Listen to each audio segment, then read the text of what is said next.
Module 4, Part 2, Sections of the Resume. So these are fairly standard parts of a resume. They are typically in this order, but do not have to be. Notice there is an experience section as opposed to an employment section. It's really your choice, but it's labeled this way so you might include both paid work experience and unpaid volunteer experience, or maybe experience you've gained on your own through a personal pursuit or a hobby that is directly related to the position you're applying for. Most employment professionals agree that you shouldn't use the word hobbies on your resume because this sounds professional.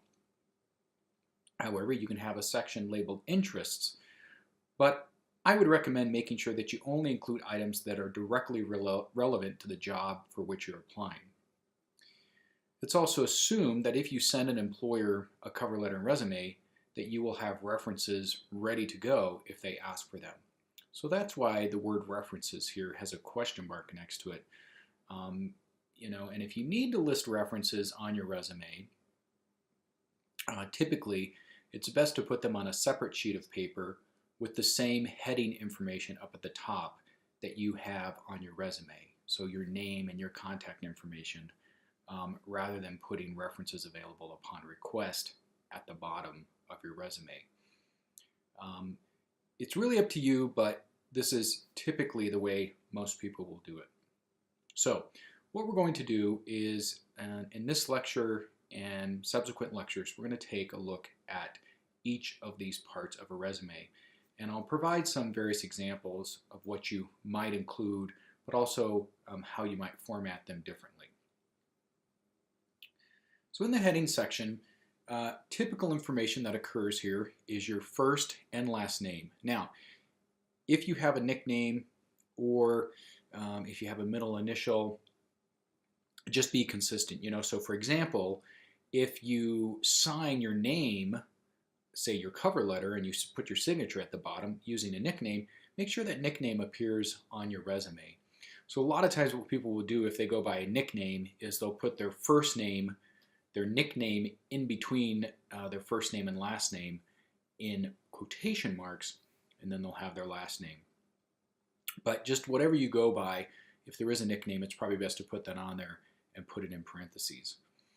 As far as addresses go, we're kind of getting to the point now as a society where people just aren't sending things to a physical address. And so now a lot of people are completely omitting their physical address and just having their name and phone number and email.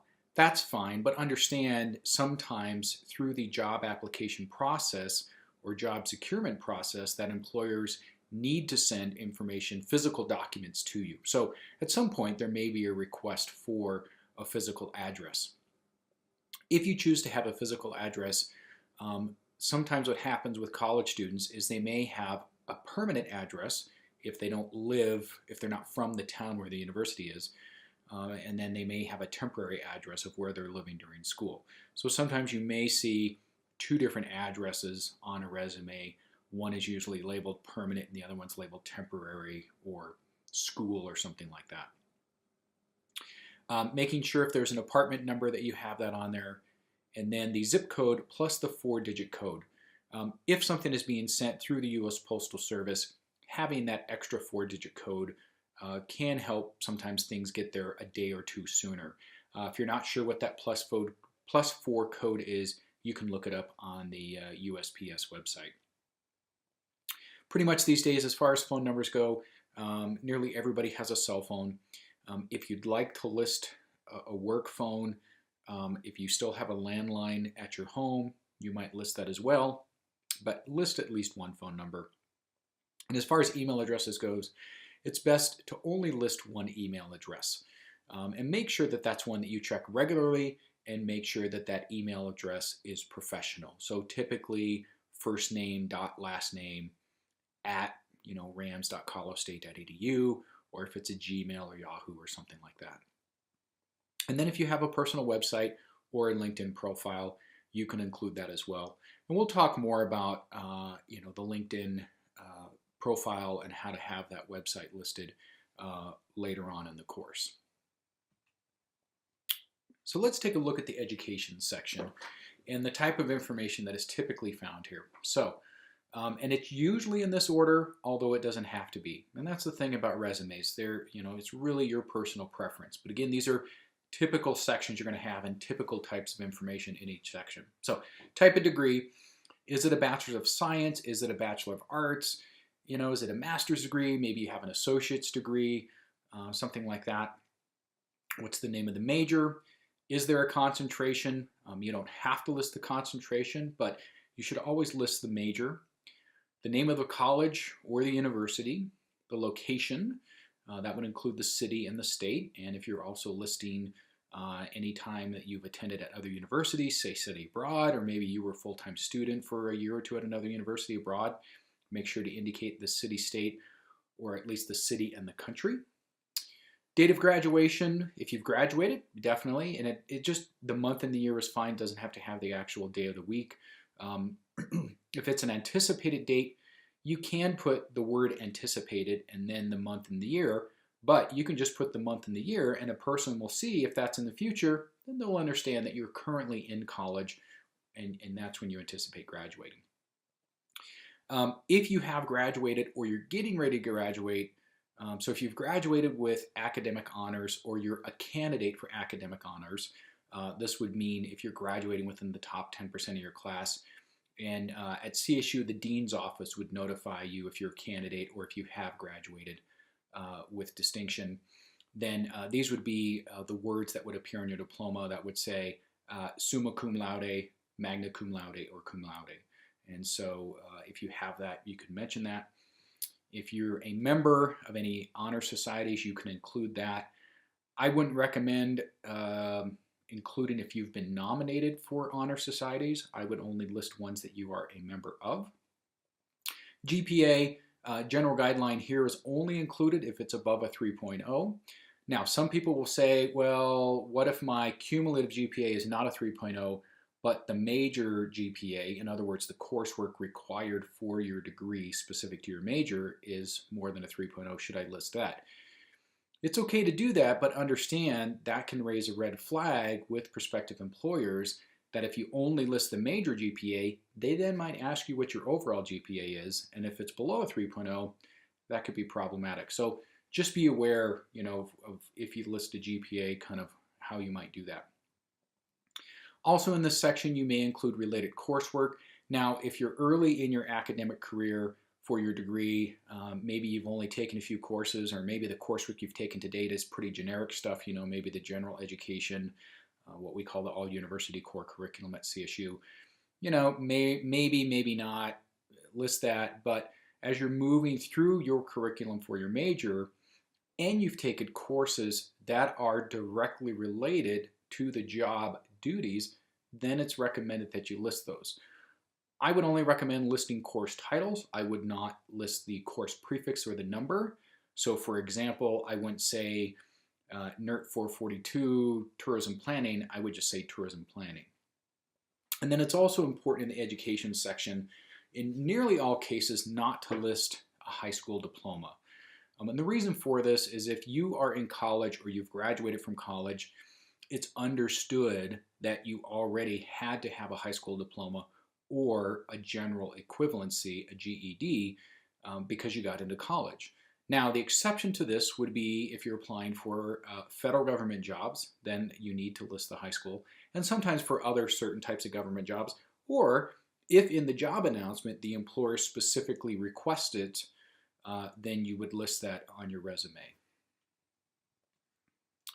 So here's one of two examples of how a person might put together their education section on their resume. So here we have Bachelor of Science spelled out, and both of the undergraduate degrees in the Department of Human Dimensions of Natural Resources are Bachelor of Science degrees, as are all of the undergraduate degrees in the Warner College of Natural Resources. And so if you're in the tourism major, the proper name for that degree is Natural Resource Tourism. There's two concentrations. There's the natural resource tourism concentration and the global tourism concentration. So in this example, the person has listed their concentration, although that's not necessary. Colorado State University, Fort Collins. Now, If you want to have CO for Colorado, you can. If you just want to say Colorado State University Fort Collins, that's fine because the name of the state is in the name of the university. The word expected, May 2018, and then they were a member of the Xi Sigma Pi Natural Resources Honor Society. Here's an example where someone studied abroad while they were a student at CSU. So also in this example, we've kind of switched things around. We've listed the name of the university first.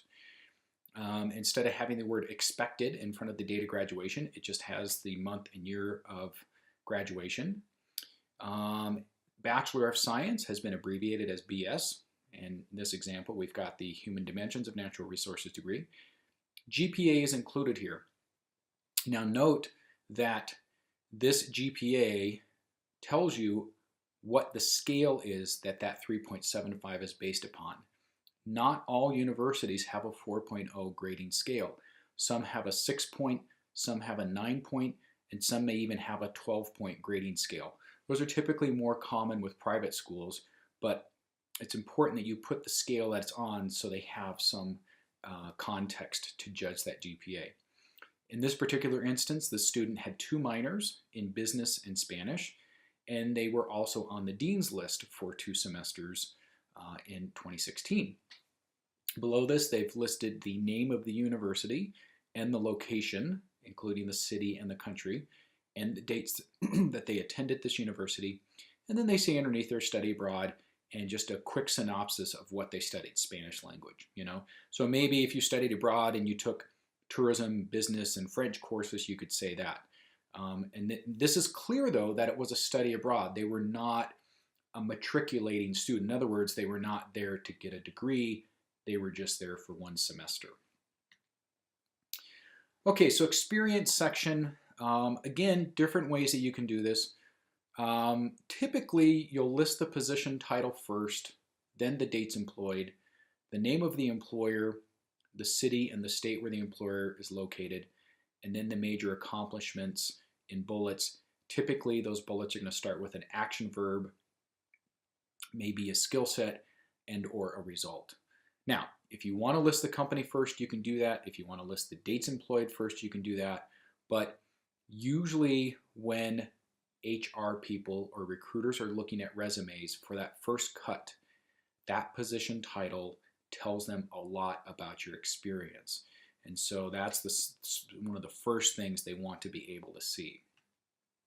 So here's one of 3 examples. This first example is for 1 job. We've got the title in bold. Then we've got the dates off to the side. So if you've worked for a place for seasons, whether those are winter, like say at a ski resort, or summer, say for an outdoor adventure company or summer camp, you can just say winters 2016 to 2018 or summers 2015 to 2017 or something like that. And then a person's going to know right away that that was a seasonal position. We've got the name of the company, the city, and the state. And then usually you're going to have at least a couple, at the max you really want to have is 5 bullets underneath that. Once you get past 5 bullets, it starts to get pretty wordy, but it could be if you've been working for the company for several years, you've done a lot.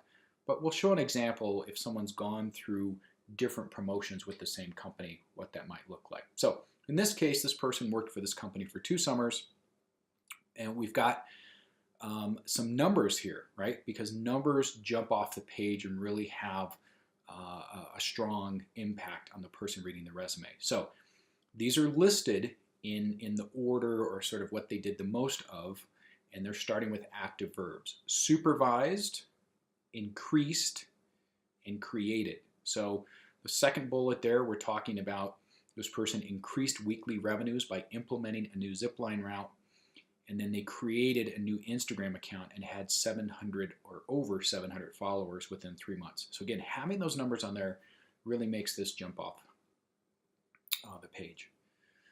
Second example here, this is where we're listing the name of the employer first. So some people would say that if the employer you work for is well known within the industry, so for example, the Disney Corporation is very well known in amusement parks and the entertainment industry. So in this example, the student listed the name of the employer first, location and dates, and then their job title, and then the name of the place that they worked at. And then they've got 3 bullets again, starting with active verbs. So greeted guest, ensured top-level customer satisfaction at a 5-star resort. Okay, there's a number. Second bullet here, we've got another number. And then the third bullet, what else they did during the internship. And then finally, here's our third example where a person has worked at the same employer for 3 summers, but each summer they had a different position. And if you look at these positions, these are probably increasingly responsible positions. So each summer they got a promotion. Okay, they took on more responsibility, probably made more money. So we've got the name of the company first. We don't list the title first because the titles are underneath, and then there's a bullet, and you might have maybe 2 or 3 bullets after each job title. And then the dates, so the time frame that they held each one of those job titles. So starting down at the bottom, in summer 2015, they were office staff, and here's a quick synopsis of what they did. Again, these are active verbs. Second job for summer 2016, and what they did for that. And then finally, the most recent summer, job title and what they did for that. This concludes Module 4, Part 2.